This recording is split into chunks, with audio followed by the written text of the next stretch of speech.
Let's look at a movie.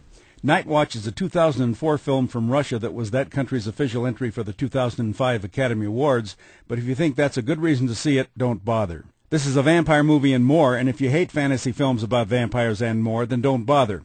However, if you love films about vampires and more, then go ahead and see it, but if you hate this one as I did, then don't say I didn't warn you.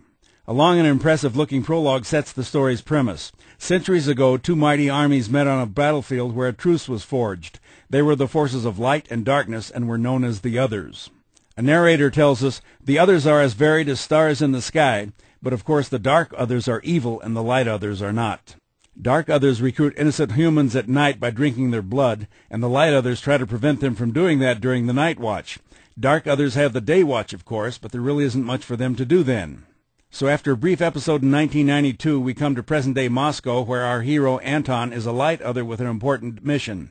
Find a 12-year-old boy who is an Other who must choose between light and darkness, because his choice will change the balance. Now, sometimes the Others can see other Others, and sometimes they can't, which makes the chases and fights interesting, or maybe not. Also, there is a woman known as the Virgin of Byzantium who has returned and is the precursor of a great battle between the forces of light and darkness, and all she has to do is look at you before something bad happens. Confused yet? Just wait. Anton kills a vampire out of necessity, and now the other Others are after the boy too, who has a special relationship to Anton. A tornado is also on its way toward Moscow, as well as an airliner which has to make an emergency landing, but don't bother about them, because it's too complicated. In fact, this whole movie is too complicated to care about.